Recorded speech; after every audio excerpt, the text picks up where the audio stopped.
lugares. Muchas gracias. Sean bienvenidos. Tanto el presidente como el señor Carlos Figueroa Ibarra, ambos presidirán el conversatorio La Segunda Primavera, 60 años del derrocamiento de Jacobo Arbenz. Este conversatorio se lleva a cabo en el marco del cierre del Coloquio Internacional Ciencias Sociales y Violencias en Centroamérica, entre asedios y resistencias, organizado por el Consejo Latinoamericano de Ciencias Sociales, CLACSO. Agradecemos la presencia del comité organizador del evento, el señor Carlos Figueroa Ibarra, a Laura Sala, Ana Silvia Monzón, Nardo Herrera, Julieta Rosti, Cristina Pirquet y Úrsula Roldán. De igual manera, queremos agradecer también al secretario académico y representante de la Secretaría Ejecutiva de CLACSO, Pablo Pomaro, y de Sofía Torres, integrante de la Dirección de Investigación de la Secretaría Ejecutiva de CLACSO.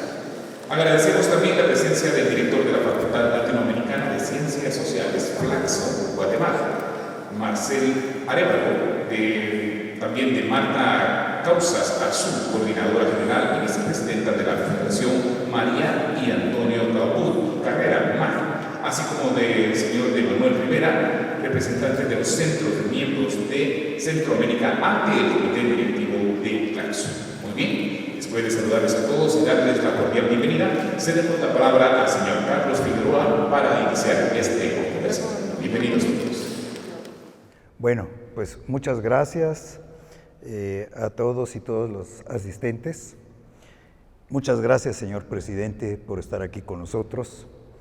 No podemos sino decirle que para el evento que organizamos, Ciencias Sociales y Violencias en Centroamérica, entre asedios y resistencias, es un honor cerrar con broche de oro este evento que nos reunió aquí en la ciudad de Guatemala en estos últimos 3 días con la presencia suya, no solamente porque es usted el presidente de Guatemala, sino también porque es usted sociólogo, es un colega de muchos de los que asistimos a este evento, es usted un especialista en Fuerzas Armadas y sociedad y construcción de Estado. Por lo tanto, esta conversación tiene un sentido muy particular. No solamente es la entrevista al señor presidente de la República, sino también es la entrevista a un cientista social, y en ese terreno también nos vamos a mover. También quiero decirles que para nosotros y nosotras, los que estuvimos involucrados en la organización de este evento, es un gusto estar en este palacio. Hace unos días se llevó a cabo el acto de resarcimiento para la IDFOPA, y en ese acto de resarcimiento para esta poetisa que fue desaparecida en 1980, Rigoberta Menchú dijo que para ella era un gran gusto estar en este palacio, que había sido un palacio del horror, convertido ahora en un palacio de la memoria, en un palacio de la dignificación, y en un palacio abierto al pueblo, como es ahora, como que lo estamos viendo.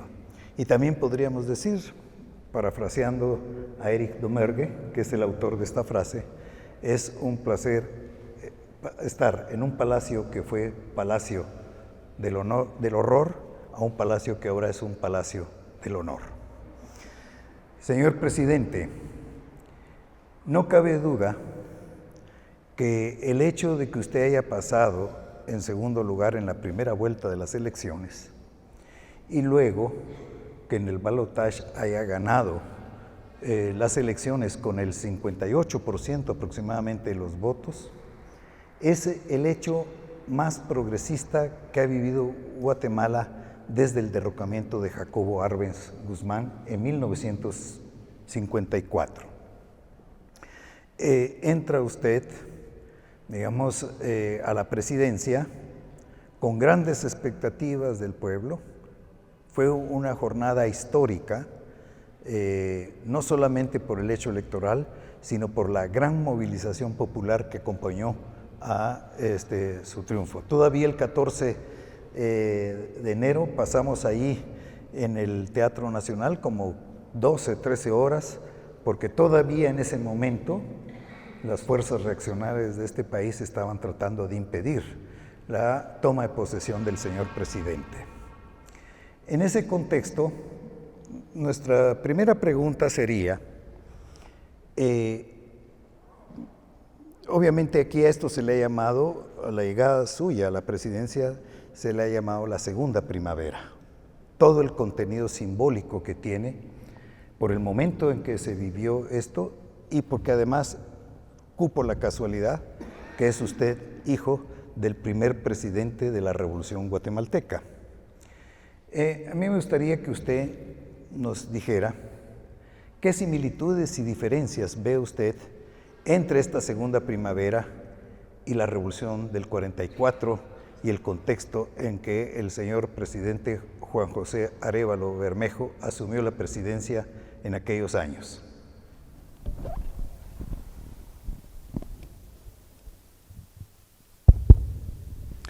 Buenas tardes, y es un gusto estar con ustedes aquí. Y felicitaciones a Claxo por el evento que están concluyendo. Carlos,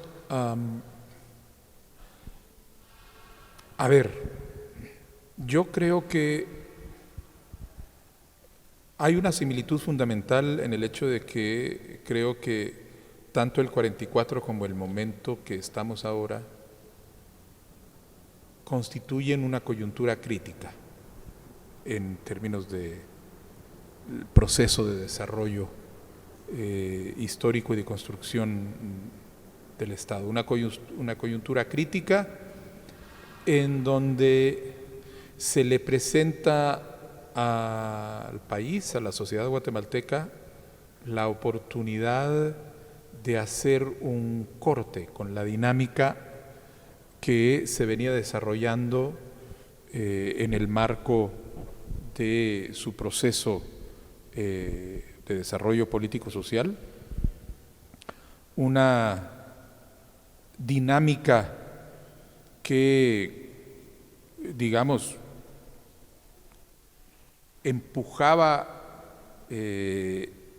la dirección del desarrollo del país en determinado sentido, y en el caso nuestro era evidentemente muy malo, y que llega a unas elecciones en donde se da esa posibilidad de romper con esa trayectoria histórica y empezar a transcurrir en una dirección diferente. Eso es algo que yo creo que está en común entre la Revolución del 44 y la elección, nuestra elección, con todas las diferencias que existen alrededor de los antecedentes, el régimen anterior, la forma en la que cae el régimen. Aquí no hubo una revolución, esto no hubo una caída violenta y un desmoronamiento del antiguo régimen, sino ha habido una gesta cívica, diría yo, en donde la población decide apoyar a una opción política improbable dentro de la lógica de el desarrollo de las opciones políticas que existían en el país, nos empujan a la segunda vuelta y al llegar a la segunda vuelta abre un torrente de expectativas que estaba sencillamente contenido ante una noción de que no, eso no puede pasar en Guatemala, eso no va a suceder, y que es lo que nos lleva a la victoria de la segunda vuelta. Entonces, hay una primera similitud en el hecho de estar ante una coyuntura crítica, cada una muy diferente por el contexto en lo que implica, pero también una similitud, sería la segunda gran similitud, que es la de acometer una tarea de transformación de la institucionalidad del Estado, una transformación de las relaciones políticas que se han establecido dentro del Estado, del funcionamiento del Estado, Nosotros muy concretamente lo llamamos una recuperación de las instituciones democráticas, la recuperación de la justicia que se había ido perdiendo en el marco de esa situación de captura del Estado por parte de las élites político-criminales que la mantenían en ese momento. El antiguo régimen, por llamarlo de alguna manera, era diferente. El momento es distinto, no fue una revolución, fue una elección. Sin embargo, el mandato de reforma es similar. En el caso del 44 era para inventar una democracia que nunca había existido. En Guatemala, en 1944, la Revolución de Octubre abre las puertas a la modernidad. La modernidad no había llegado a Guatemala anteriormente. Yo he dicho en algún momento el siglo XX en Guatemala comienza, seguramente creo que lo cito y probablemente hasta tuyo, que comienza en 1944. Nosotros estamos en este momento haciendo un proceso de recuperación, pero no es de ruptura, sino es un tratar de recuperación de un diseño institucional que de alguna manera estaba plasmado en los acuerdos de paz, en términos de la visión que se tenía de una democracia y que se había ido perdiendo por esta cooptación del Estado por estas élites político-criminales.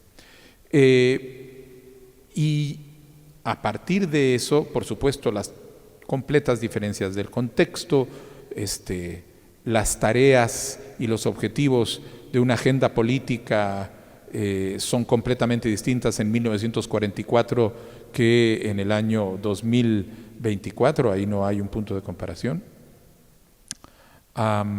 pero con una diferencia aquí sí ya fundamental, y es el hecho de que en 1944 se pudo contar con esa ruptura que dio la revolución, esa caída del antiguo régimen, la emergencia de una coalición de actores políticos que veían posible ese cambio, aunque después se dispersaran a lo largo del camino, pero que nacen unidos alrededor de la idea de esta transformación, mientras que a nosotros nos toca asumir la tarea de la transformación en un sistema político en el que solo hemos alcanzado el control del Ejecutivo, pero en donde partes del aparato judicial continúan en manos de estas élites político-criminales, el Ministerio Público, pero en los últimos días, si ustedes han estado leyendo la prensa, sigue dando demostraciones de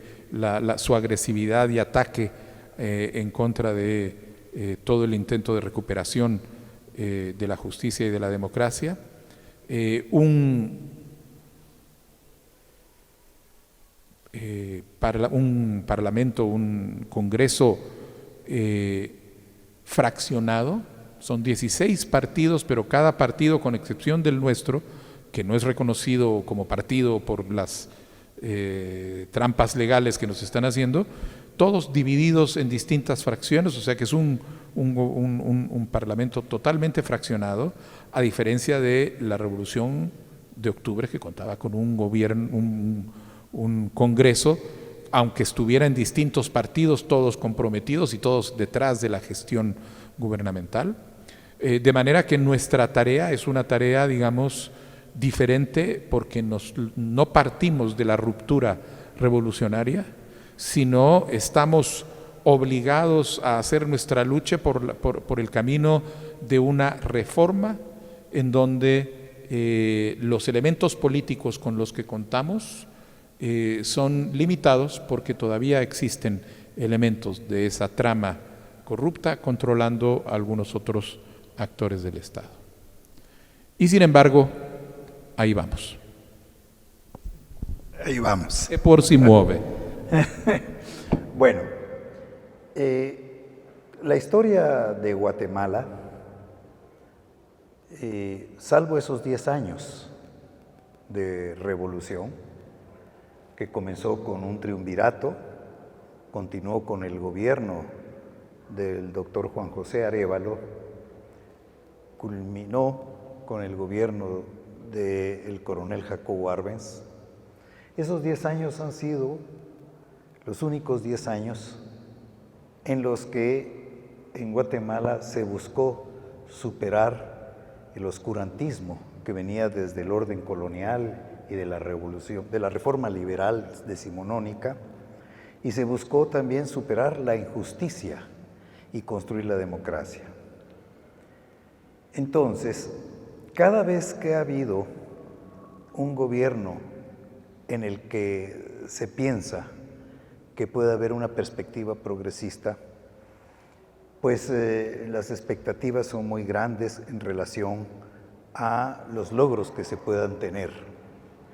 Esto nos sucedió en 1966, cuando ganó Julio César Méndez Montenegro, que al igual que usted era un académico, y aquello terminó en la segunda ola de terror que ha vivido este país. Luego vino el otro gobierno que recuerdo que pudo haber tenido ese tinte, que fue el del presidente Vinicio Cerezo Arévalo también, ¿no? Y también los resultados no fueron, digamos, muy alentadores. Finalmente estuvo el gobierno de Álvaro Colón, en el que también se hicieron cosas que yo creo que hay que valorar, ¿no? Por ejemplo, en materia de resarcimiento, mi familia obtuvo un resarcimiento parte del gobierno de Colón. Sin embargo, los descontentos fueron también grandes. A mí me gustaría, señor presidente, que usted nos dijera, en estos 11 meses, ¿cuáles han sido los logros más importantes que su gobierno está empezando a tener? Porque apenas son 11 meses. Y entonces, bueno, pero de todos modos es muy importante saber desde su perspectiva cuáles avances se han observado en materia política y en materia social, económica en general. Bien, hay que, bueno, estamos hablando de un periodo de 11 meses. Pero tal vez quisiera remarcar lo que yo creo que es el elemento central para la reconstitución de una democracia posible en Guatemala, no únicamente bajo este gobierno, sino hacia el futuro. Y es lograr de alguna manera que se recupere la confianza de la población en el sistema político, en el gobierno, en los funcionarios públicos y en la posibilidad de contar con funcionarios públicos que no están en el negocio de la política por la rapiña. Eso es fundamental porque de eso depende que la gente continúe votando de manera diferente en los próximos eventos electorales. Eso fue lo que hizo lo que yo llamo esta victoria improbable, que en el contexto en donde se pensaba que no tenía sentido, que igual que las elecciones no cambian nada porque siempre quedan alguien de los que están en el arreglo corrupto, y este era un sistema en donde efectivamente los partidos competían, pero el que quedaba era alguien que estaba dentro de la red y se arreglaba con los que quedaban fuera, será parte del arreglo, y quedó un partido que no estaba en ese arreglo por la improbable victoria en primera vuelta, que fue, aquí hay que decirlo, fundamentalmente los jóvenes quienes hicieron esa victoria en primera vuelta posible, y que después desencadenó esa esperanza de que sí se puede ser diferente. Pero ese sí se puede ser diferente tiene que ser comprobado en los hechos. Y los hechos van en dos direcciones. Una dirección es la de efectivamente demostrar que puede haber un poder ejecutivo, en nuestro caso, es nuestro compromiso, y el compromiso de nuestros diputados, pero ellos son minoría, un poder ejecutivo que es capaz de gobernar con transparencia, con honestidad, sin hacer rapiña de los fondos públicos, restableciendo el sentido de servicio que debe ser inherente a la función pública, para que la gente sienta que las autoridades efectivamente, realmente están ahí para hacer lo que la Constitución dice que tienen que hacer, que es servir a la población. Y eso tiene que ir de la mano de un segundo objetivo, y es que la población sienta que esa gestión diferente, transparente, honrada y honesta, no solo es honesta, sino que es eficiente, que es eficaz, que empieza a generar cambios en la vida de la gente en términos de el acceso a la salud, el acceso y la calidad en educación, la calidad de los caminos, el apoyo al agricultor, el acceso al crédito, todos los distintos elementos con los que la gente mide la dignidad de su vida, de su cotidianidad. Y que en esa lógica de generar, es decir, desarrollo, en esa lógica de generar desarrollo se tiene que medir la honradez, que es lo que generó esa apuesta hacia ese voto. De nada nos va a servir un gobierno que sea honesto, pero que sea incapaz de producir los cambios sustantivos en la calidad de vida de las personas.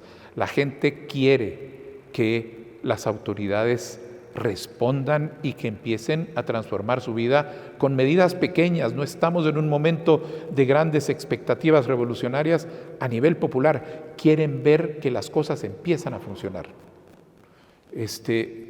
Y tampoco nos va a servir un gobierno que empieza a generar esas medidas de transformación sacrificando el principio de honestidad y de transparencia y volviendo a hacer el juego de decir, no, aquí lo que importa es que hagan algo, pero aunque se lleven la mitad del dinero a su casa, que era un poco la lógica que uno oía repetida hacia el cansancio.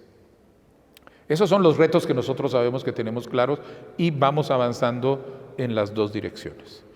En la dirección de la lucha contra la corrupción, establecimos una Comisión Nacional contra la Corrupción, establecimos una red de integridad del organismo ejecutivo, tenemos oficinas que están trabajando en cada uno de los ministerios, se hizo un código de ética del funcionario público, es decir, tenemos un marco de elementos que han permitido, por ejemplo, que ahorita haya más de 160 denuncias por corrupción puestas por el gobierno, por los ministerios, por las secretarías, ante el Ministerio Público, exigiendo que el Ministerio Público actúe. Hasta ahí podemos llegar nosotros. Otra cosa es que el Ministerio Público no actúe como lo hace, no actúa alrededor de las denuncias que ponemos. Pero estamos llegando hasta donde podemos ahí. Y por el otro lado, estamos generando las medidas de cambio que logramos hacer con las medidas de control que tenemos sobre el aparato ejecutivo y cada vez más sobre el organismo legislativo, donde hemos encontrado una fórmula que nos permite trabajar en conjunto ya con la mayoría para apoyar una serie de leyes que hubieran sido impensables anteriormente. Efectivamente, esta es una pregunta que voy a poder responder con mucha más autoridad y dimensión en el año número 3 y en el año número 4, pero hoy podemos empezar a ya hacer evidente qué sucede cuando llegan equipos de gobierno que están decididos a hacer que las cosas funcionen. Sucede que, por ejemplo, nosotros hemos logrado en 10 meses construir 14 nuevos puestos de salud, que para poder entender lo que importan hay que compararlos con el hecho de que el gobierno anterior construyó 6 en 4 años. Nosotros en 10 meses construimos 14. En el Ministerio de Educación hemos remozado 10,000 escuelas en nuestro primer año. El gobierno anterior, en sus 4 años, remozó 5 escuelas. Hemos contratado 6,000 nuevos policías. Bueno, estamos en proceso de contratación porque la última convocatoria está todavía abierta. Y el año entrante repetiremos porque tenemos que llegar a tener los 12,000 policías que nos faltan para empezar a tener una fuerza policial con el mínimo de presencia de acuerdo a los estándares internacionales de seguridad pública. Por ejemplo, el hecho de que en educación, otra vez, por primera vez en más de una década, yo no lo podía creer, pero por primera vez en más de una década, el Estado contrató maestros para el nivel diversificado. Es decir, en 10 años, en 11 años, el Estado no había contratado nuevos maestros para un sistema educativo donde los niños siguen siendo el grupo etario mayor del país. Contratamos 4,000 de ese nivel y 3,500 para nivel primario. Y así, o sea, ¿qué estamos haciendo? Estamos empezando a hacer que los mecanismos del Estado funcionen, ampliamos el programa, el proyecto del adulto mayor, estamos dando el bono campesino. Ayer lo empezamos a dar. ¿Qué es el bono campesino? Es aperos de labranza, abono, semilla para agricultores de subsistencia que se dedican a su propio consumo para lograr hacerlos más productivos. Es decir, estamos logrando dar resultados. El primer programa de techo de vivienda que hay significativo de vivienda popular en muchísimo tiempo, que no habían existido.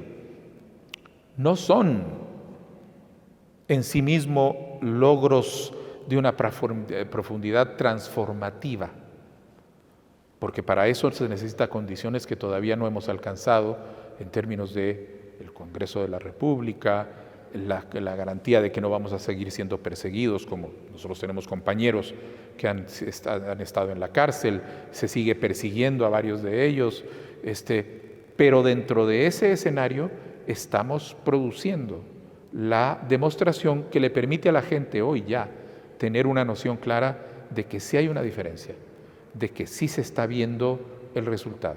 Y tal vez el último tema que quiero resaltar, porque es para nosotros muy importante, lo estamos haciendo con un sentido inclusivo que nos lleva a que somos el primer gobierno que ha entablado un diálogo oficial y formal con los pueblos originarios que jugaron un papel fundamental en la resistencia y en la defensa de la democracia. Y en este mismo salón nos reunimos todos, cada tercer jueves del mes, para discutir la agenda conjunta con el liderazgo de los pueblos indígenas alrededor de los retos y las necesidades de desarrollo que ellos tienen como comunidades originarias con identidad propia, y que nosotros después nos encargamos de trabajar con ellos para trasladarlo a las agendas de desarrollo. Vamos haciendo pequeños avances, medianos avances en estos 11 meses de gobierno y confiamos que a medida que vayamos avanzando vamos a ir haciendo que estos avances sean cada vez más evidentes y que pues permitan efectivamente confirmar a la gente que sí se puede hacer gobierno de manera diferente y que sí se puede exigirle al funcionario público y al Estado que responda a las necesidades de desarrollo de la población. Señor presidente, mi experiencia en México, usted sabe que yo soy guatemalteco mexicano, me indica que un gobierno que se convierte en buen gobierno, pero que además sabe comunicar eficazmente sus resultados, se vuelve una fuerza imparable. En México es lo que estamos observando. Entonces, La lección que hemos aprendido a través de las 1430 conferencias mañaneras que dio Andrés Manuel es que, como decimos en México coloquialmente, no solo hay que poner el huevo, sino cacarearlo. Yo he escuchado que probablemente a este gobierno le hace falta una más sólida política de comunicación de esos resultados, que yo estoy de acuerdo con usted, no son los que soñamos los revolucionarios, pero son profundamente significativos en la vida cotidiana del pueblo. ¿Qué opina usted acerca de esa crítica que se le hace a su gobierno? Sí, es una tarea conjunta, es una tarea continua, perdón. Y es una duda sobre qué es lo que hay que hacer. En el caso del presidente López Obrador, hay que reconocer que las mañaneras fueron una herramienta realmente excepcional para capturar, mejor dicho, para adueñarse de la agenda pública, porque en las mañaneras se fijaba la agenda noticiosa del día. Y eso era en manos de un gran comunicador como lo era el presidente López Obrador. Yo sé que la presidenta Sheinbaum está continuando con las mañaneras, no sé cómo le estará yendo. Lo está haciendo muy bien. Perfecto, entonces a lo mejor, pero nosotros hemos pensado fuera de las mañaneras los mecanismos que estamos haciendo y hemos venido desarrollando, porque no es, o sea, el problema que estamos intentando entender, y estoy hablando con toda sinceridad, es el manejo del ciclo de comunicación que existe, porque no es por falta de cacareo, o sea, lo que hemos hecho con los puestos de salud, estamos construyendo 3 hospitales y ya se pueden ver, y con cada una de las otras cosas les estamos dando publicidad hasta donde nosotros podemos, en términos de los medios de comunicación, pauta, inclusive las redes sociales, etc. No necesariamente es eso lo que dicta la agenda. Y ahí es donde nosotros estamos tratando de entender un poco cómo ir avanzando para lograr que haya una mejor comprensión. Pero también nos estamos dando cuenta de otra cosa, Carlos, y es que existen distintos diálogos y distintas imágenes en los distintos sectores sociales y que lo que encontramos es una narrativa, un diálogo diferenciado en distintos espacios que no necesariamente se corresponden unos con otros. Estamos encontrando, por ejemplo, que el diálogo que se conduce en X, el antiguo Twitter, es un diálogo que está caracterizado por la polémica, el debate, la confrontación, etcétera, pero que solo ocupa el 2% de la población. Que cuando uno empieza a ver los otros sectores y los otros tipos de diálogo, las narrativas y los tonos cambian. Y que sin embargo tendemos a fijar un poco la comunicación exclusivamente en el titular del medio de prensa o lo que hace más ruido en tweet y no necesariamente en otros temas. Estamos haciendo los estudios con focus groups para entender un poco cómo va, pero reconocemos que el área de comunicación es uno de los retos que tenemos, pero no hemos encontrado todavía a quien entienda en Guatemala cómo funciona ese ciclo de comunicación, porque consejos hemos recibido muchos, pero de entender un poco algo que dirija y que logre generar y romper ese ciclo, estamos todavía tratando de buscarlo. Pero sí, es una crítica válida y es una búsqueda en la que estamos ocupados en este momento. Sí, señor presidente, en un discurso a mí me pareció memorable que usted hizo con motivo de un homenaje que se le hizo a todos los que lucharon porque usted llegara a la presidencia. Se hizo ahí donde hemos estado reunidos en estos días, en la sede de la Fundación, sí, se llama María y Antonio Cubó. Ahí usted hizo un discurso y usó una metáfora que no voy a olvidar nunca, reconociendo que había, digamos, ya críticas, y esto tenía usted como 4 o 5 meses de haber llegado a la presidencia, e impaciencias. Usted dijo, esto no es una carrera de 100 metros, esto es una maratón. Pero usó otra metáfora que a mí se me ha quedado mucho. Esto es un juego de ajedrez, que hay que jugarlo con mucha paciencia, sabiduría, porque en efecto, la mayor parte de los análisis que se hacen sobre su gobierno es que en efecto se ganó el gobierno, pero no el poder. Y que estamos en un contexto y una circunstancia en que este gobierno es como una suerte de islote de la democracia y de la decencia, rodeada por una dictadura criminal, la de la gobernanza criminal. A veces se me hace que este palacio, que es la sede, es como ese islote rodeado por un mar lleno de tiburones. En ese contexto, que es el enfrentamiento con esas élites político-criminales, que ha sido llamada coloquialmente el pacto de corruptos,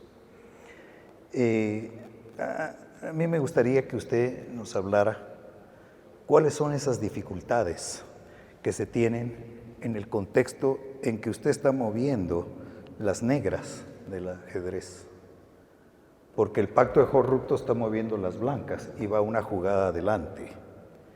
Y a veces da la impresión que las blancas están ocupando el centro del tablero. Ahorita supimos la noticia que el superintendente ya pidió vacaciones después de estar investigando un fraude fiscal que involucraba 410 empresas. ¿Por qué? Porque el Ministerio Público, en lugar de ponerse a investigar a las empresas, investiga al superintendente. Esta es una muestra de la situación que estamos viviendo. Cuéntenos, ¿cómo ve usted desde el despacho presidencial esa situación? Sí, y tal vez lo que hay que entender es un sentido de proceso. ¿Qué es lo que ha pasado? Porque las relaciones de poder entre los distintos grupos y sectores que existían el 15 de enero no son las mismas que existen ahora. Pero mucha gente queda más o menos con la impresión de que hay cierta estaticidad, cierta inmovilidad en esas relaciones de poder y no se han visto una serie de elementos que han estado pasando y que denotan que las cosas se están moviendo y de una manera que creo que evidencia que aunque ese pacto de corruptos siguen siendo muy poderosos porque controlan ciertos espacios de mucho poder en términos de capacidad coercitiva e impositiva frente a los demás actores, como es la Fiscalía y algunos juzgados, en realidad ya no son tantos. En realidad han ido perdiendo espacio. Y eso lo ve uno alrededor de cuestiones bastante concretas, como por ejemplo la elección de Cortes que tuvo lugar recientemente. La elección de Cortes, cuando uno la analiza fase por fase, ha sido un ejemplo de las limitaciones que tiene este poder corrupto para imponerse ante distintos actores. Comienza con la imposibilidad de que lograran controlar la presidencia de las dos comisiones que se crearon, una para Corte Suprema y la otra para magistrados de sala. Las personas que resultaron electas para esas comisiones eran personas que estaban comprometidas con mantener un proceso transparente, lo que hicieron, que ha sido fundamental. No eran las que quería el pacto de corruptos, pero no tuvieron la capacidad de mover las piezas para lograrlo. Luego vino todo un proceso de trabajo, selección, una primera prueba de poder en donde querían llevarse, o sea, se decidió la comisión de postulación que las elecciones, que las sesiones de deliberación se iban a hacer en la Universidad Landívar, que era un espacio controlado. Inmediatamente vino la arremetida del otro lado, no, la tenemos que llevar, yo no sé si era al Colegio de Abogados o a la Corte Suprema de Justicia, que en ese momento no había cambiado. El hecho es que no lo lograron. Y esa fue una segunda derrota política de ese grupo. Tercero, los candidatos de Consuelo Porras no lograron ser incluidos en las listas. Su esposo, su secretario, su asistente, no fueron. Y no, ellos querían que fueran considerados. O sea, no es que no quedaron electos en el Congreso, es que no pasaron a la lista, porque se los vetó en el proceso de postulación. Esto no era lo que quería esa gente. Y eso, cuando uno lo ve, evidencia que tuvieron muchas limitaciones para poder hacerlo. ¿Qué sucede? Aquí la planilla de abogados que se presentaron es la que había y sobre esa hubo que elegir y sobre esa se eligió y el Congreso eligió una corte, pero es una corte que es sustancialmente mejor que la corte anterior y mucho mejor que la corte que había estado anteriormente.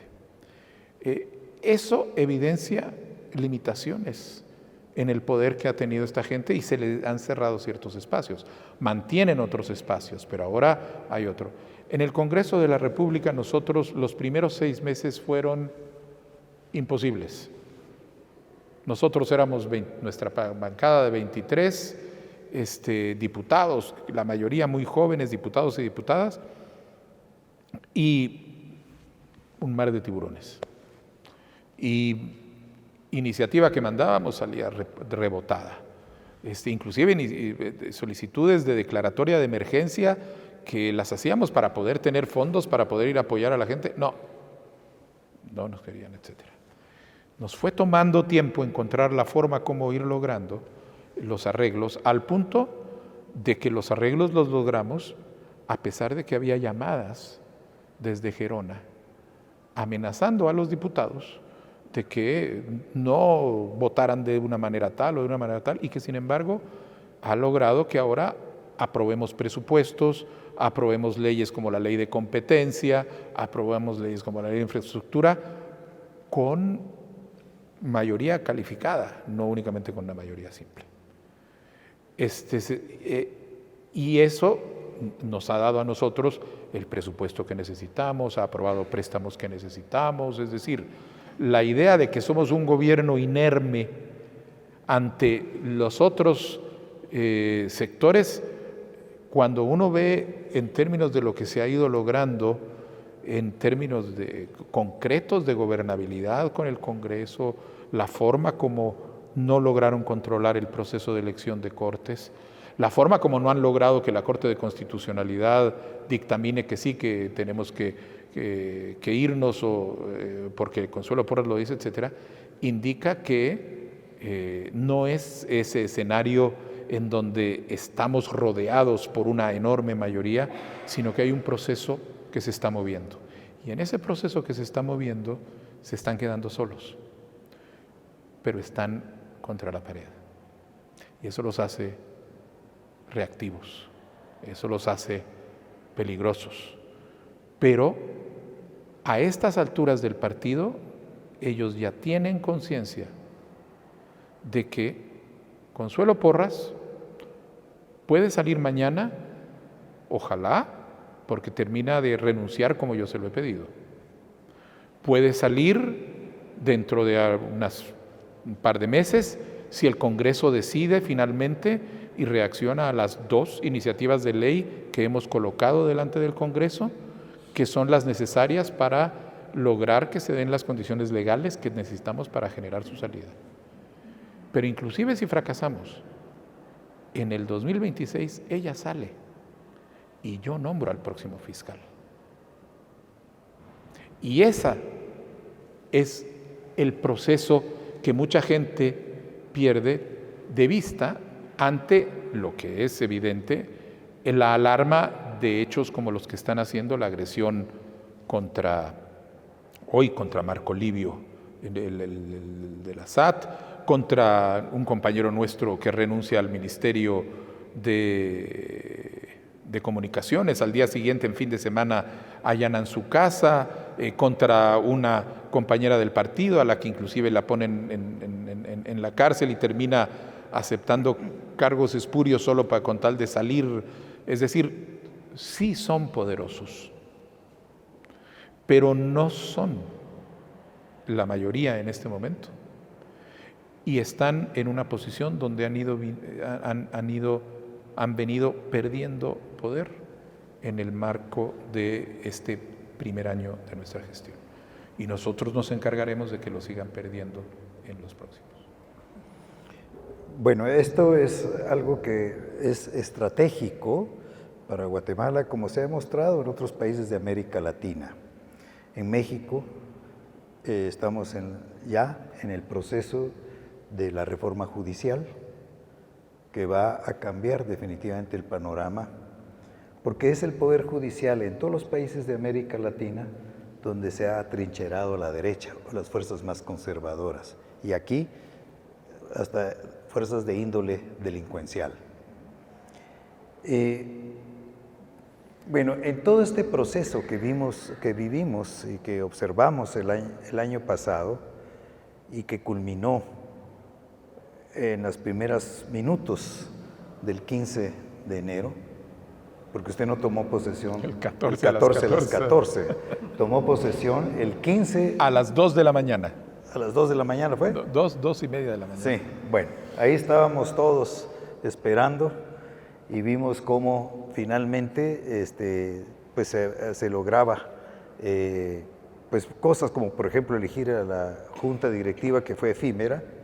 En fin, cosas que fueron muy emocionantes esa madrugada. Pero hay que recordar que para que todo esto se lograra, el país observó un hecho extraordinario de características históricas. Me refiero a la gran movilización de los pueblos originarios de octubre de 2023, que yo creo que es un acontecimiento que marcó y marcará a Guatemala. Un país como Guatemala, que ha estado articulado en torno al racismo profundo.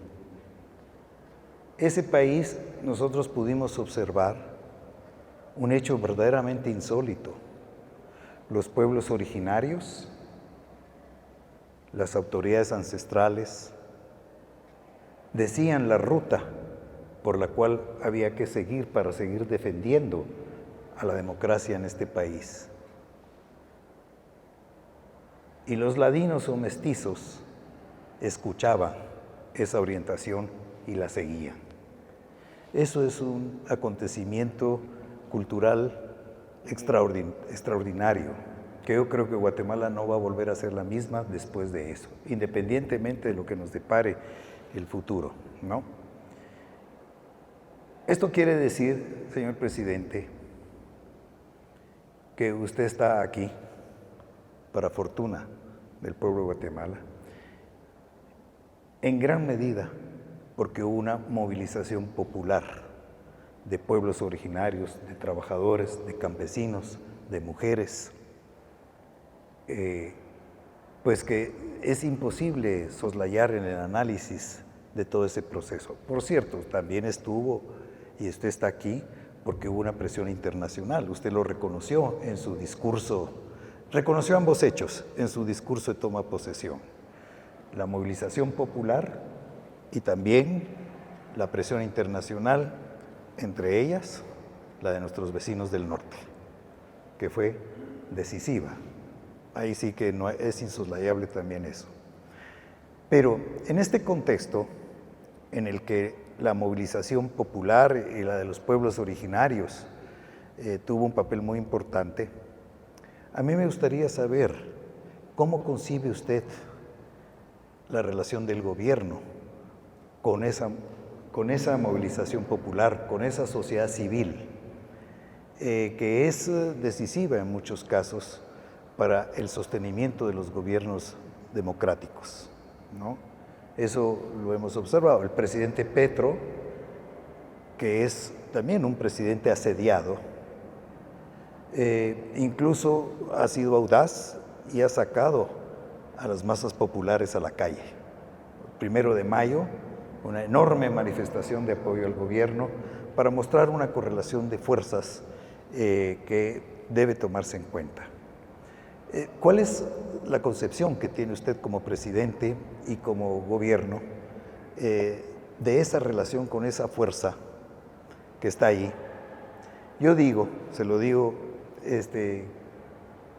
pues que si las blancas tienen una reina, que es la señora Porras, yo diría que las negras tienen una reina, que es esta movilización popular, este apoyo popular que pueda tener su gobierno. No, evidentemente el papel que tuvo el liderazgo indígena a los pueblos originarios ha sido fundamental. Y voy a señalar algo que no siempre se le pone atención y es algo que nos dimos cuenta precisamente en ese momento. Y es que lo que ha venido sucediendo en los años que desembocan en estas elecciones es un proceso de transformación del liderazgo indígena en nuestro país, que ha generado un liderazgo mucho más arraigado en las comunidades, mucho más ligado a los procesos participativos de las comunidades indígenas que a los liderazgos que venían desarrollándose anteriormente y que en consecuencia tienen una capacidad de movilización que es muy distinta a la que existía históricamente. Nosotros lo primero que hicimos fue reconocer la importancia que tenía este liderazgo e inclusive durante la transición, la etapa, esos larguísimos 6 meses entre la segunda vuelta y la toma de posesión, porque fueron los 6 meses de una batalla cotidiana tremenda, y en esos 6 meses fue donde este liderazgo emerge, y en donde nosotros lo que empezamos a hacer es, primero lo reconocimos a ellos como interlocutores, pero segundo, lo que hicimos fue que también los colocamos en la mesa de los actores políticos, sentándolos para discutir el tema de la transición con el sector privado. Y por primera vez hubo una mesa en donde los liderazgos de los pueblos indígenas se reunían con el liderazgo del sector privado para discutir los temas, los grandes temas de la política del país, que en este caso era el mantenimiento el respeto al voto, el mantenimiento de las elecciones, y eso, y lo menciono porque a veces eso ya un poco se pierde en la historia, y eso tuvo una importancia real enorme, porque evitó que hubiera un fraccionamiento de las fuerzas que estaban opuestas a los intentos de violar el proceso electoral, y generó formas para que se mantuvieran unidos, pero además constituyó un espacio de reconocimiento al más alto nivel. Nosotros lo que hemos hecho es que eso lo institucionalizamos en el diálogo que existe entre el Gobierno de la República y la Asamblea Nacional de Pueblos Indígenas y Originarios, en donde hemos desarrollado una agenda de trabajo alrededor de los distintos temas que este liderazgo coloca sobre la mesa como protagonistas políticos, como actores políticos.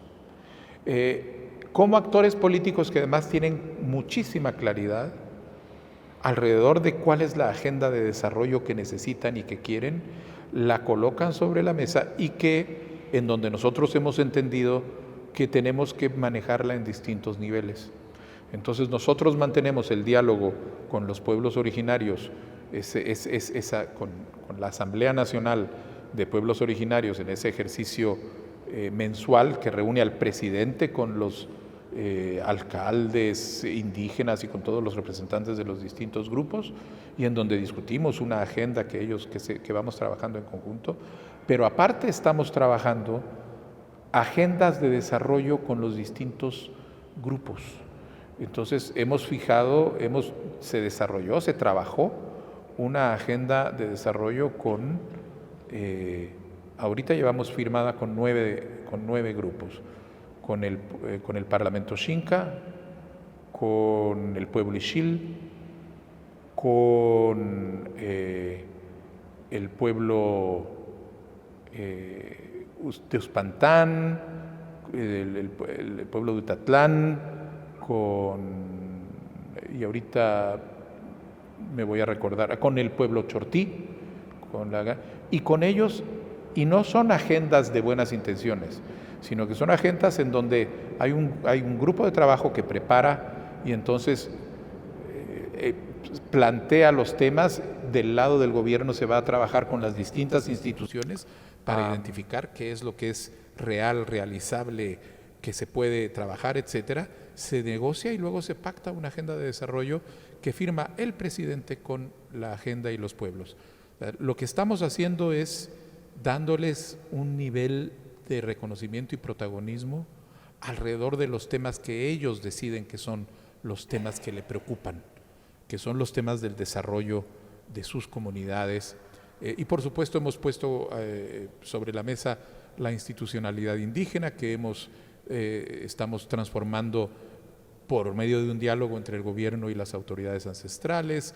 Ellos están escogiendo ahora autoridades que van a ciertas posiciones públicas porque se están dando. Es decir, tenemos claro que ellos son protagonistas, ellos tienen claro que aquí hay una oportunidad de cambio, que era por lo que estaban peleando, y al final a mí me lo repetían a menudo, y me lo dicen todavía: presidente, es que lo estamos apoyando a usted, pero no por usted, lo estamos apoyando por la democracia, lo estamos apoyando porque sabemos que usted sí va a respetar la democracia. Y aquí hay muy interesante entender y constatar y entender la medida en que estas autoridades han identificado que es en el marco del desarrollo democrático donde tienen las mayores posibilidades de hallar respuesta a sus necesidades de desarrollo. Y es en ese marco en donde están ellos buscando esa negociación. Efectivamente, yo creo que esto es un parteaguas, que en Guatemala no va a ser igual en el futuro, independientemente de lo que pase durante esta gestión, porque tenemos una población indígena con un liderazgo arraigado realmente en la población, que tiene ahora una claridad de movilización y que está muy clara en la medida en que lo que desea son gobiernos progresistas que respondan a sus necesidades dentro de las limitaciones que tenemos en una realidad no revolucionaria. Bueno, también me gustaría preguntarle, en el informe, en este evento que tuvimos, se presentó un informe sobre la situación de la democracia en América Latina, y el presentador del informe, René Ramírez se llama, que está por acá, sí, expresó una idea que a mí me pareció muy interesante. Él dice: en el primer ciclo de los gobiernos progresistas fueron los pueblos originarios una fuerza muy importante. En este segundo ciclo, que comienza básicamente con el triunfo de Andrés Manuel en el 18, las mujeres han cumplido un papel muy importante.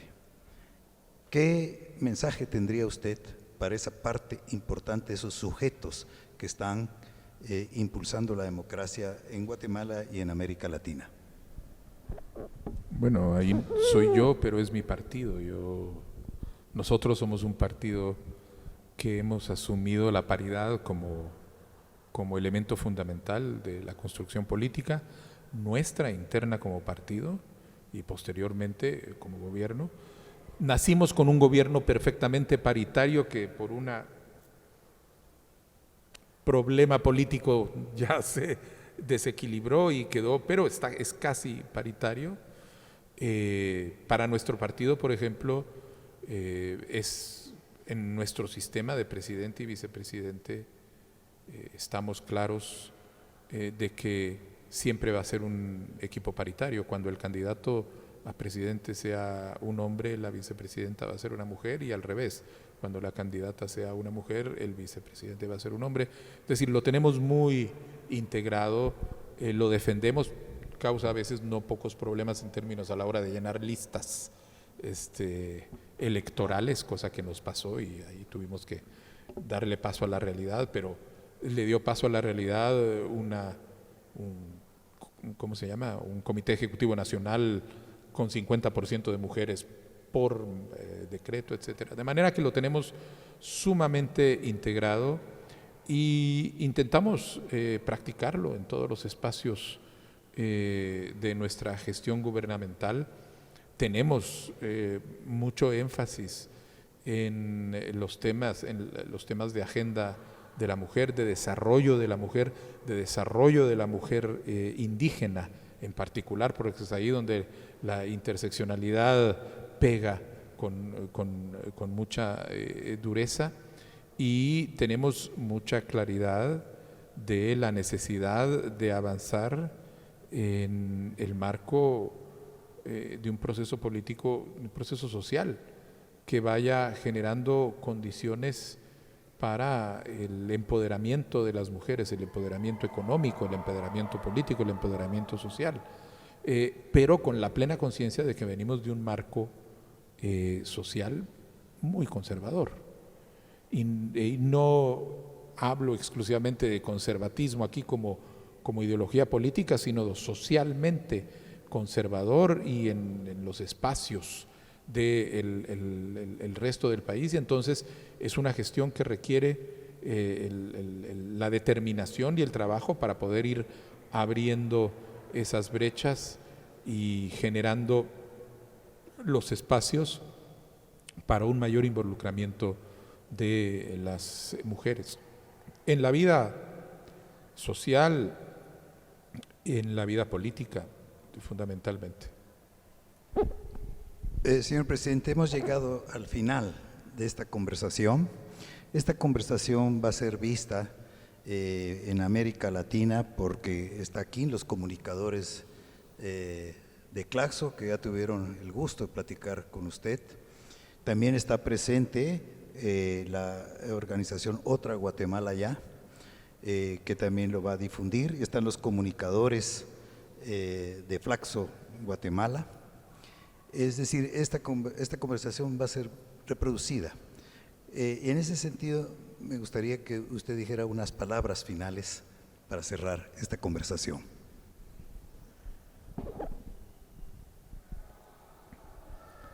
A ver, miren, yo creo que el ejercicio que ustedes están terminando hoy sobre democracia y violencias es fundamental para América Latina. Nosotros somos un continente en donde nos tocó lidiar primero con el principio democrático antes de contar con estados capaces de dar respuesta a las necesidades de la población. Y eso ha generado una serie de tensiones en el desarrollo de nuestra democracia de las que todavía no terminamos de salir. Algunos países han encontrado su ruta, otros la seguimos buscando y la estamos construyendo.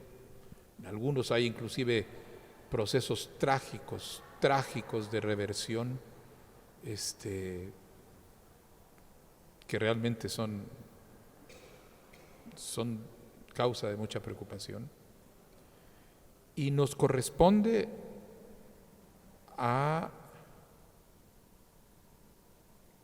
y aquí me voy a poner durante algunos momentos el sombrero de cientista social, porque no dejo de pensar en algunas veces a los cientistas sociales del continente en tratar de encontrar la ciencia social, nuestra teoría y nuestras categorías para enfrentar el problema de una realidad muy particular, y que todavía nos sigue planteando retos en términos de la interpretación de los fenómenos sociales y políticos del continente. Yo creo que para los cientistas sociales hay un deber de asumir de alguna manera algo que en América Latina se ha practicado mucho, y es salir de la Torre de Marfil y asumir un poco el reto de involucrarse de manera activa en la política.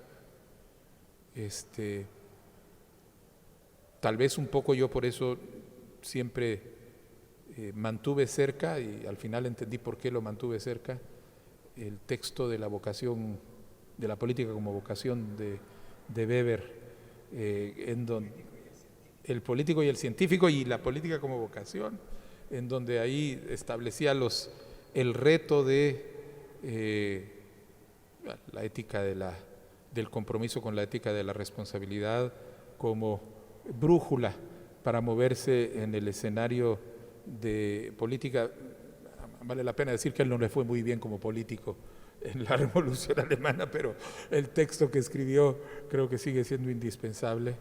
Y en ese sentido, tal vez para Claxo, para esta colección de cientistas sociales, un poco la tarea de seguirnos repensando, continuarnos repensando, porque creo que todavía nos quedan muchas páginas que escribir sobre nuestra realidad social y política, para poder entender realmente y llegar a cuál es esa teoría que está ahí esperándonos y que nos explique y nos diga finalmente cuál va a ser el atajo que tenemos que tomar para poder consolidar las democracias en nuestro continente. Muchas gracias, señor presidente. Muchas gracias, Carlos.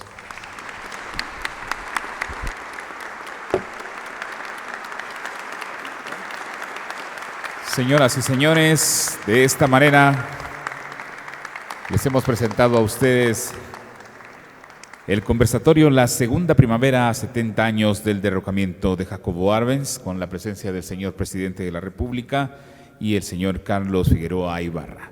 De esta manera estamos dando por concluido el evento. Agradecemos a cada uno de ustedes su presencia esta tarde.